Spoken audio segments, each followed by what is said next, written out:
Have you reflected about constraints for Russian army, what you said last week, how small should be Russian army to feel Estonia and Europe safe according to possible need?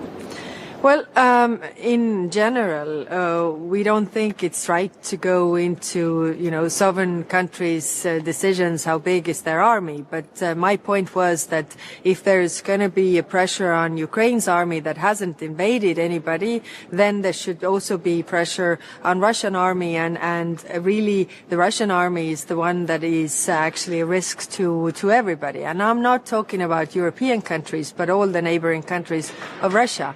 If you look at those 19 countries that they have invaded in last 100 years, I mean, they're all at risk. If Russia's army is big, if their military budget is as big as it is right now, they will want to use it again. Thank you. This is my video update on this Monday afternoon, December the 1st, coming to you from Athens, Greece. Let's talk about some news, and let's start things off for today with the U.S.-Ukraine negotiations that took place in Florida yesterday, and it looks like those negotiations did not go very well. The theatrics of the United States negotiating with Ukraine, because the United States has to negotiate everything, with Ukraine being the neutral mediator in this conflict. The United States needs to negotiate with the leadership in Ukraine, and the chief negotiator turned out to be Umerov. There were rumors that it was going to be Budanov. My understanding is that Budanov flew to DC, but for some reason he was not at the negotiating table. He was probably at the headquarters of some three-letter agency or something like that, and he could not make the negotiations in Florida. But Umerov, he was the chief negotiator, taking over for Alibaba Yermak, who had to resign because of the corruption scandal. Umerov, by the way, is also implicated in the corruption scandal. The rumors are that NABU is also investigating Umerov, but no worries, no problem. Rubio can still sit down and negotiate with Umerov. He negotiated with Yermak in Geneva a week ago. So it was Umerov and a bunch of other people who did not look very happy. They looked very upset, sitting at this very small table in what looked to be a very stuffy, small conference room or something in some sort of a basement. That's where these negotiations appear to have taken place. But on the other side of the table, you had Witkoff, you had Rubio, and you had Jared Kushner. Jared Kushner is now part of the negotiations team, and Rubio, he said that the goal of these negotiations between the United States and Ukraine is not only to bring the conflict to an end, but to safeguard Ukraine's sovereignty and to also make sure that Ukraine can prosper economically when all of this is wrapped up. This theater of the United States having to negotiate with Ukraine. The United States could actually just tell Ukraine what it's going to do. Actually, the United States probably doesn't even have to tell Ukraine what it is going to do if it was serious about negotiating some sort of a resolution with Russia in this proxy war between the United States and Russia. But we have to go through all of these theatrics of the U.S. as mediator and having to get some sort of buy-in from the Zelensky regime and then take those terms to Moscow. And so the initial reports from the meeting between the United States and Ukraine is that Ukraine said no to no NATO. They're refusing to not join NATO. The excuse given is that that joining NATO is in the Ukraine Constitution. It's enshrined. It's not only in the Ukraine Constitution, it's enshrined in the Ukraine Constitution, and therefore it cannot be removed. That is the reason given. The Ukraine Constitution, which goes back many, many centuries, and therefore if something is enshrined in the Ukraine Constitution, well, then it cannot be simply removed. That's ridiculous. It's nonsense. The entry into NATO was placed in the Ukraine Constitution a couple of years ago, and just as easily as it was placed in the Ukraine Constitution, it could be removed from the Constitution. But anyway, that's the excuse that we were given. There are also reports saying that they don't agree with withdrawing troops from Donbas, and they insist on some sort of a ceasefire on the current contact lines. So that was the results of these negotiations, and Kushner, Witkoff, they will be heading to Moscow. Actually, I believe that Witkoff is probably landing in Moscow today, Witkoff and Kushner. And what are they going to take to Russia, to Putin? I have no idea what they're going to present to Putin and to Russia. I have no idea what the meeting between Witkoff and Kushner is going to be about, given that it looks like there was no resolution in the theatrics of the negotiations between the United States and Ukraine. But I imagine that Russia is going to play along with all of this, right? They're going to go along with the United States as the neutral mediator. And the battle, the war will continue. That would be my guess as to how all of this is going to unfold. Meanwhile, you have Zaluzhny writing an article in the UK Telegraph about how he feels, how he believes Russia could be or should be defeated, written by Zaluzhny, the one-time commander of the Ukraine armed forces, who is now the ambassador to the UK. And he wrote a very, very good article in the Telegraph. Very well written article by Zaluzhny in the Telegraph on how to defeat the Putin. What is the title of this article? Valery Zaluzhny, How to Defeat Putin and Build a Better Ukraine. Peace provides a chance for political change and deep reforms. When he says, when this article says peace provides a chance for political change and deep reforms, what it's actually trying to say is that a conflict freeze will provide a chance for political change and a restart of the conflict against Russia. Because this article was obviously not written by Zaluzhny. If you believe that Zaluzhny wrote this article in the Telegraph, well then, I wrote a book. A long time ago, I wrote a book with the title Moby Dick. One of my best works, I have to admit. Yeah, obviously, this was not written by Zaluzhny. This was written by some UK three-letter agency. And the purpose of this article is twofold. They want to present Zaluzhny as the alternative to Zelensky. You have this big corruption scandal, which is bringing down all of Zelensky's script writers and producers, his entertainment lawyer, and it may even bring down Zelensky.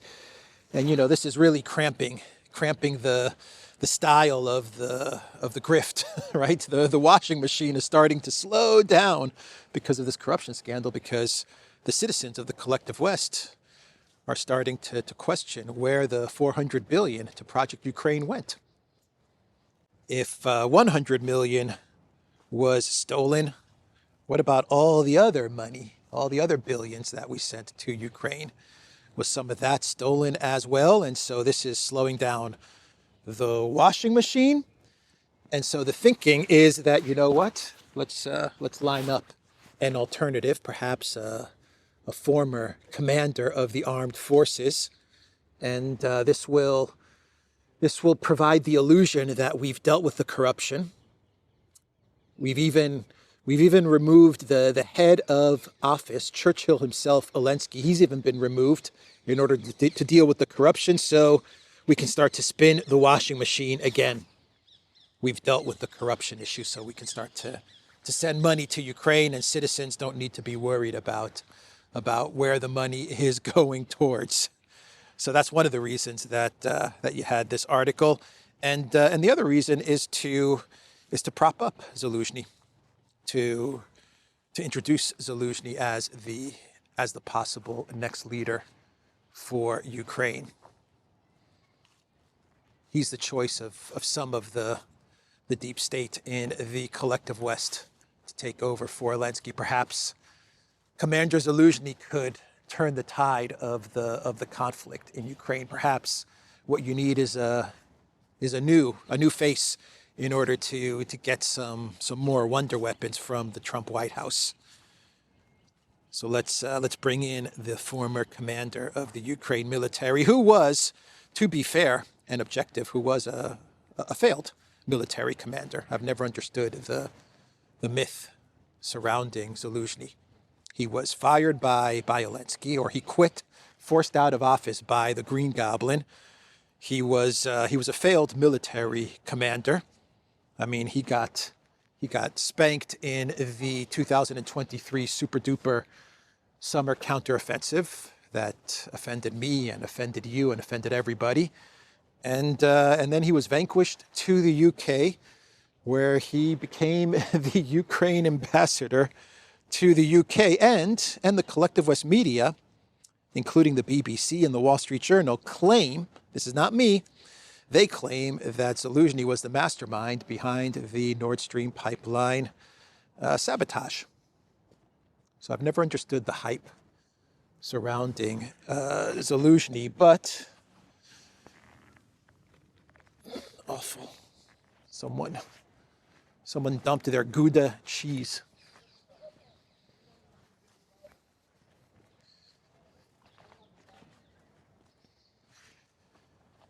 Anyway, the hype surrounding Zaluzhny. The thinking is that you can put this guy in as a leader for Ukraine, and all of the problems can be resolved, which is nonsense. Anyway, let's get back to his article, allegedly his article. So Zaluzhny, in the article, he talks about how Ukraine can defeat Putin, and what Ukraine needs is a pause, a freeze. That's basically the message in this article. Ukraine needs a pause, a rest. They need a break, and then to rearm, and further down the line, further down the road, once they're rested and rearmed, and they're economically stronger, they're militarily stronger, and they have more weapons, support soldiers from the collective West, then they can go after Russia and finally defeat Putin. That's basically a summary of this article from The Telegraph. And he also talks about security guarantees for Ukraine. And the article says that those security guarantees could be in the form of nuclear weapons. The collective West can place nuclear weapons in Ukraine, and that will be a security guarantee. It could send a NATO military, a large NATO force into Ukraine, or it could place a large military force from one of the NATO countries in Ukraine, and this will provide the security that Ukraine will need so that it has the time to rest and rearm. So that's the article from Zaluzhny. Trump was asked about the corruption on Air Force One, and Trump's response to a reporter about what's going on in Ukraine is that they have a problem. They have a problem that does not help. That is what Trump said. The corruption problem, I don't like it. He said, I don't like it. What was his exact quote? He said, it's not helpful. The corruption that's going on in Ukraine is not helpful. It's a difficult problem to solve. He believes that the United States, as the neutral mediator in all of this, will eventually solve the conflict in Ukraine. But the corruption problem, not helpful. I don't like it. I don't like that corruption in Ukraine. Happened under Biden. Didn't happen under me. If it happened under me, I like it. If it happened under Biden, I don't like it. By the way, Lindsey Graham, he posted on X that while he thought Zaluzhny's article in the Telegraph was amazing, an amazing article, he said that providing nukes to Ukraine or some sort of a military in Ukraine is just not possible. That is what Lindsey Graham said. Even Lindsey Graham turned down Zaluzhny's article in the Telegraph. I read with great interest former Commander-in-Chief of the Ukrainian Armed Forces, Valery Zaluzhny's opinion piece about the history of the Ukrainian conflict and the way forward. The summary of the history of Russia's aggression against Ukraine was spot on, and the consequences of a bad deal to Ukraine and the world were, in my view, equally accurate. However, the suggested security guaranteed to be given to Ukraine in this opinion piece are far beyond what is possible. It is imperative at this critical time that any analysis should meet the test of what is reasonably possible. The security guarantee mentioned, including accession into NATO and placing nuclear weapons in Ukraine, will not fly, in my view. So even Lindsey Graham is telling Zaluzhny, or the people that wrote this article, with the pen name of Zaluzhny, that at the moment, yeah, we're not going to be able to place nukes in Ukraine. No NATO, no nukes. The British are not going to like that. So Kaja Kallas, she had some sort of a meeting in the European Union, and of course the topic was Project Ukraine. What else are they going to discuss? And they don't have anything to discuss when it comes to the EU or anything like that. Everything's about Project Ukraine.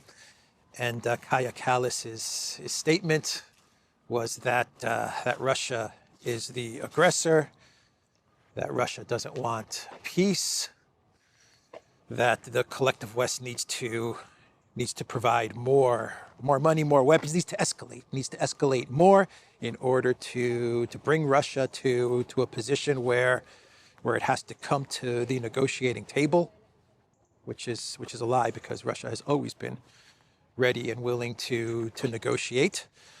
But the best line from Kallas was once again her repeating that Russia has invaded or attacked 19 countries in the last 100 years. So obviously this scripted line has been handed to Kallas, and her job now is just to repeat it. Just repeat this line over and over again. In the last 100 years, Russia has invaded 19 countries, and therefore all of Europe is in danger, is at risk. And European leaders, they've said these statements, or statements like this, before. In past speeches, I remember Ursula, this revisionist, this lie of history. This is not something new, actually. Ursula, during a speech she gave 2-3 years ago, maybe 3 years ago. Remember, she claimed that Russia, or she implied that it was Russia that used nuclear weapons, atomic bombs, against Japan. Remember that speech? I'm not exactly sure what the quote, the exact quote from Ursula was, but I remember that speech where she was implying that it was Russia that has used nuclear weapons. And so this is not something new for European leaders.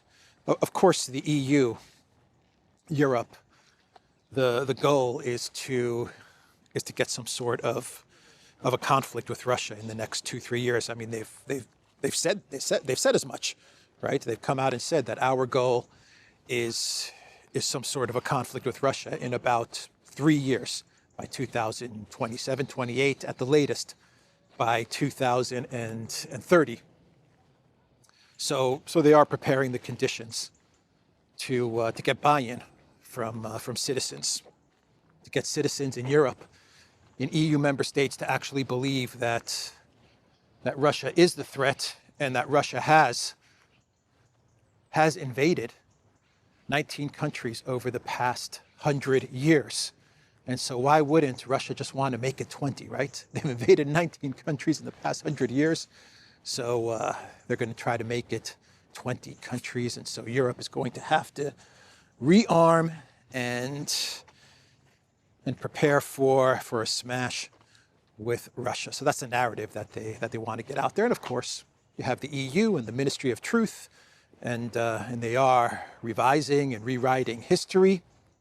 And so why not revise and rewrite the history of the last 100 years, including the history of World War II, and make it as if it was Russia that was invading countries over the past century. Who knows? Kallas may actually believe it. We don't know what kind of history books Kallas has read, or if she can even read history books, but she may actually believe that Russia has invaded 19 countries in 100 years. She's been given the line, she's been given the script, and she's reading it. But the purpose is to push Europe, to get buy-in from the people of Europe, and to push Europe into a conflict with Russia, and to rewrite the history of the continent. So that's Kallas, stunning and brave. She is absolutely stunning and brave, Kaja Kallas.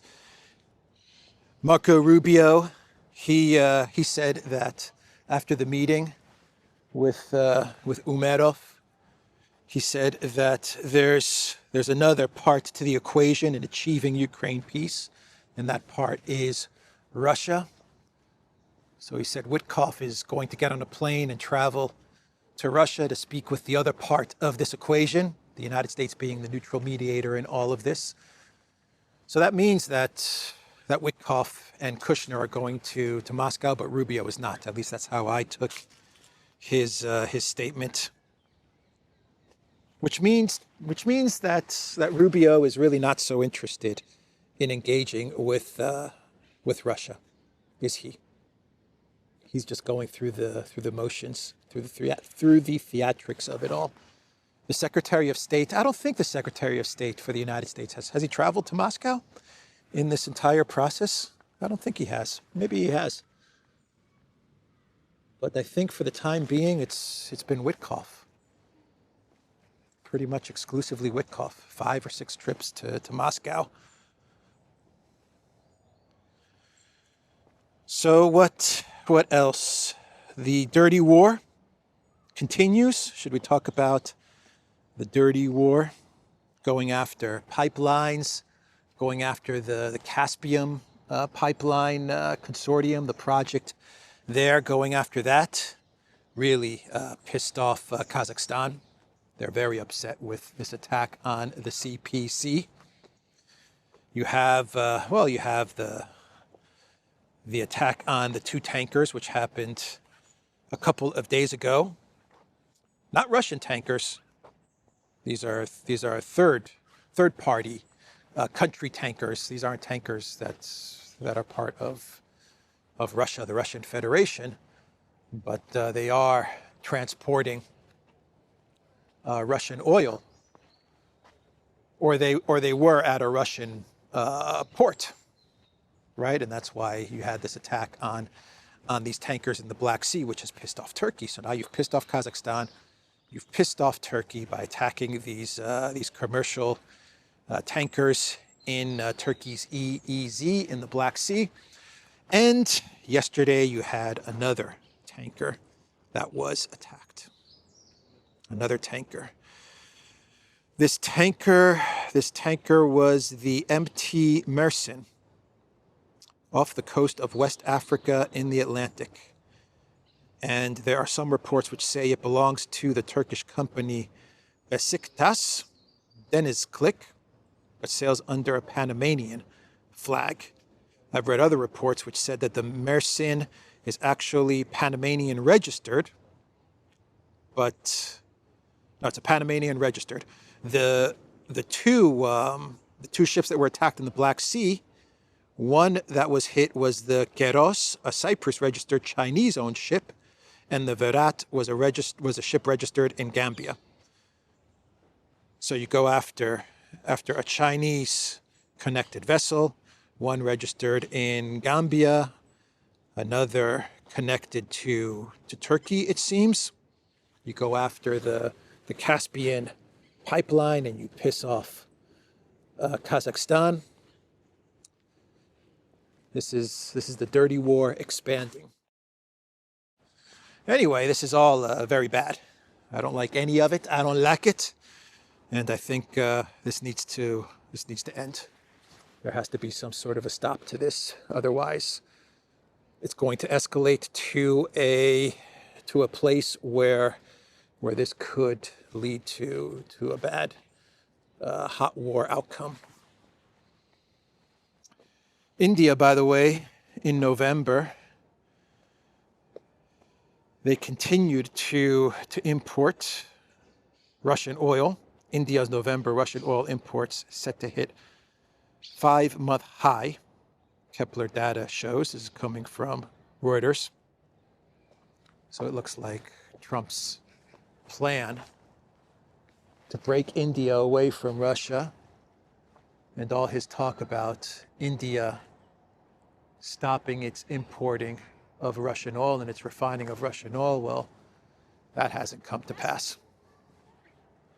I'm not saying that in December, maybe in December, I'm not saying maybe India decides to stop refining Russian oil and Trump's plan comes together. I like a plan.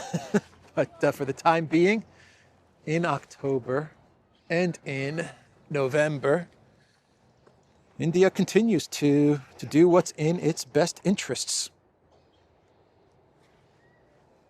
How about that? A country looking after its national interests. How about that? So Nawrocki of Poland, the president of Poland, he has decided to not meet with Orban. And he doesn't want to meet with Orban because Orban met with Putin. That's the reason he's giving. There's some sort of a Visegrad meeting that is going to be taking place in Hungary, and it's a 2-3 day, or at least Nawrocki was going to go to Hungary for 2-3 days. Day one was going to be the Visegrad group summit, and then Nawrocki was going to meet with Orban one-on-one, the two of them, and now Nawrocki says, nope, I'm not going to meet with Orban because he dared to go to Moscow and meet with Putin. What a baby, man. Jeez. That's weak sauce, man, from Nawrocki. Very, very weak. Just because he decided as the Prime Minister of Hungary to look after his country's national interests, his country's energy interests, he decided to go to Moscow and meet with the president of Russia. And for that reason, Nawrocki, you refused to meet with Orban. So he's going to go and attend the first day's meeting, and he's not going to stay in Budapest to meet with Orban for a bilateral meeting. Man, that is weak. That is very, very weak from Nawrocki, who positions himself as this tough national patriot. It looks like he's pretty soft. If all it takes is a meeting with Putin to discourage Nawrocki, that's pretty soft, man.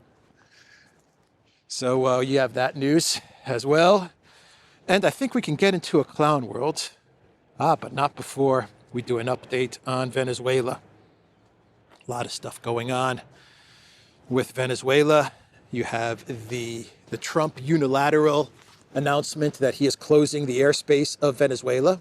Trump is closing the airspace of Venezuela. He was asked about this on Air Force One, and Trump made it out as if this post on Truth Social, yeah, I'm closing the airspace, but don't take it as a sign that some sort of an operation is going to happen. That's how Trump positioned this move, this post on Truth Social to shut down the airspace. Don't think of it as signaling some sort of military operation is about to happen. Okay, Trump.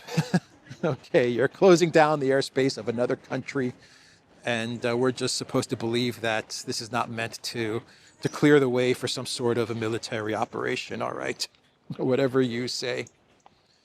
He was asked about the phone call with Maduro, and Trump said, I wouldn't say it went well or badly. It was a phone call, but all the reports are saying that this phone call was pretty bad.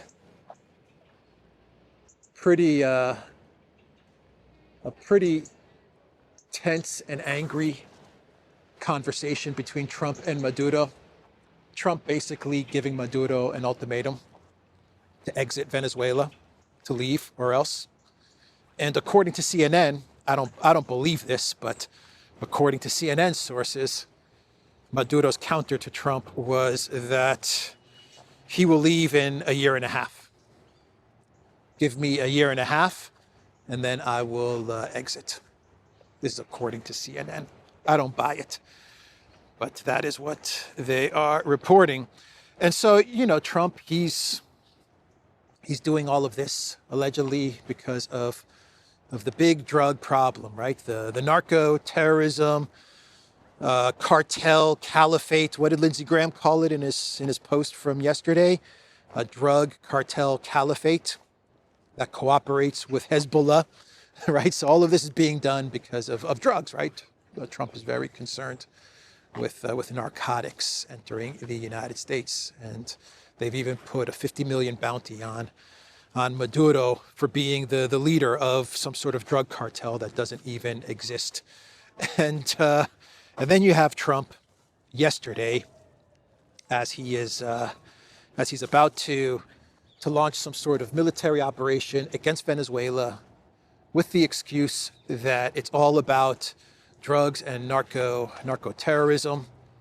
He pardons the former president of Honduras, Juan Orlando Hernandez, was pardoned, and he was convicted, I believe, under the Biden White House in 2024 for being part of what was considered a huge drug operation that would pass through Honduras and get the drugs eventually to the United States. An operation, according to the conviction, which even included El Chapo and the former leader of Honduras.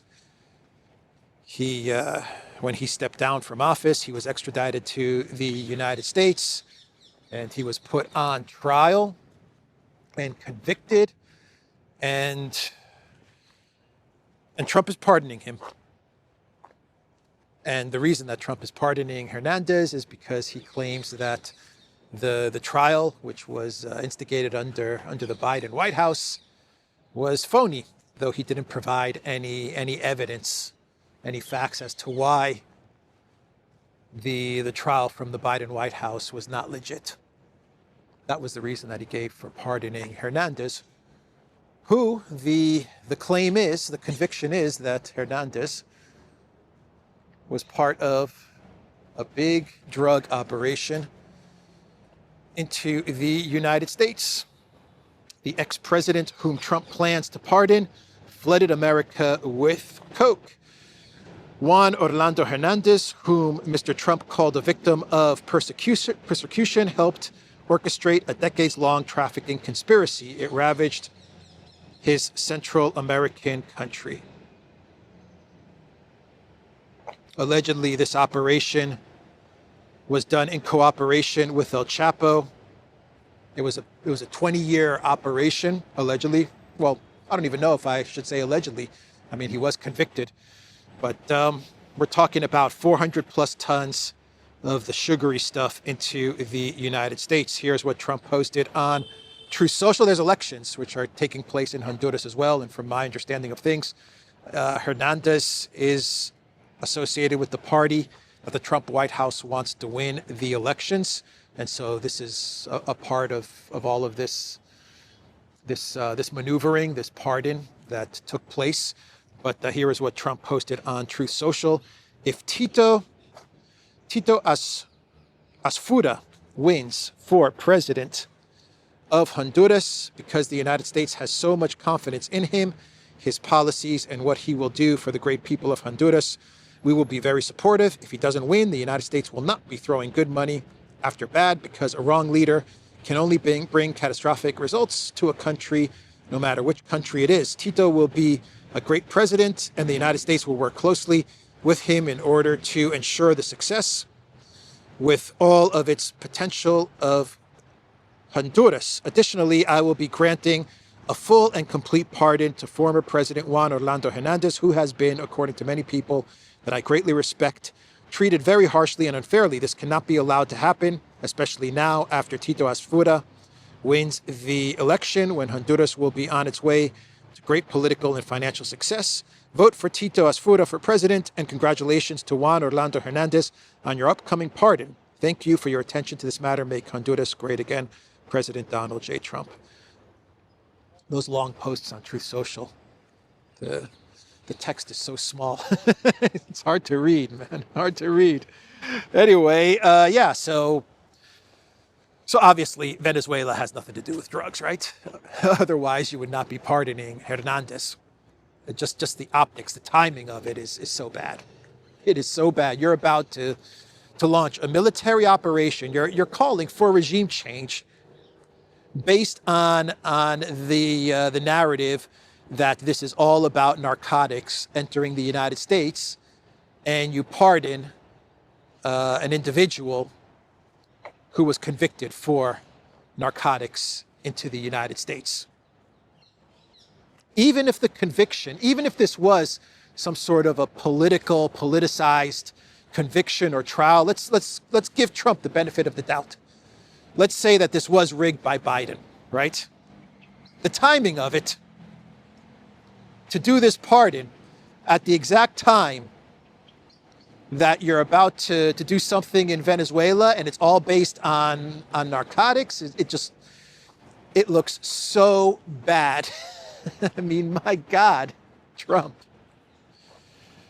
Yeah, so I would say that this basically is Trump saying, yeah, if you guys believe this whole Venezuela drug thing, then you don't know what to say. This is Trump saying, come on, even I don't believe it. Even I don't believe this whole drug narcotics operation against Venezuela. Anyway, this is a good segue into our clown world. And we have Pete Hegseth, the Secretary of the Department of War. And I can't believe that he posted this on X. At first I thought this was AI, or this was some sort of a joke. I was stunned when I saw this post on X. Left me speechless.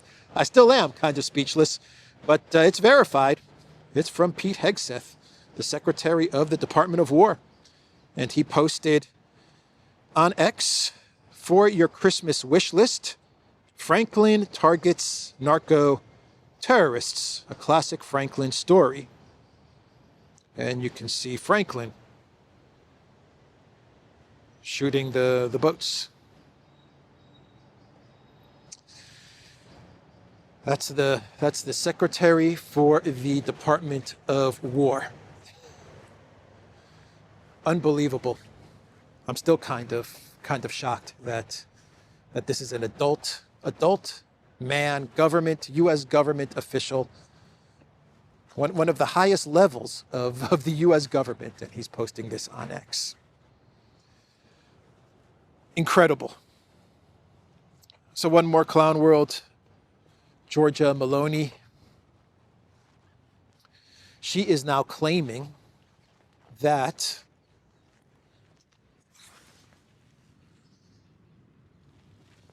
she never, ever said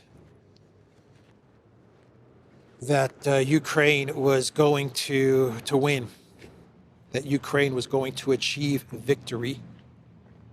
She says that she never said that.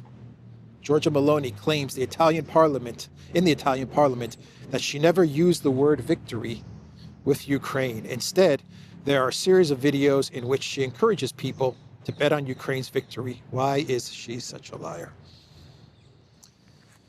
Yeah, there's a lot of video of Giorgia Meloni talking about Ukraine's victory. Of course. And she's hugging Zelensky and she's smiling and laughing with Zelensky and all of that. She is talking up Ukraine's victory, right? And now she claims, I never used the word victory. Victory? When did I say victory? What are you talking about? I think you're going to see this from a lot of European politicians, right? Zelensky, who's that? You mean the guy in Ukraine? That guy? I don't know what was going on there. I don't know who that guy is. Yeah, maybe I met him once or twice or something. I think he tried to hug me. He had some strange perfume. I don't know. Wasn't me. Had nothing to do with him. Anyway, that's the video, everybody. TheDuran.locals.com. We're on X, we're on Rumble, we are on Telegram, we are also on Substack. I forgot to say like, share, subscribe to this channel. Oh, man. It was something in Bulgaria. I think something in Sofia. Something in Sofia got me to remember to say like, share, subscribe. Now that I'm in Athens, I forget. Anyway, that's the video. I will see everybody tomorrow. Take care.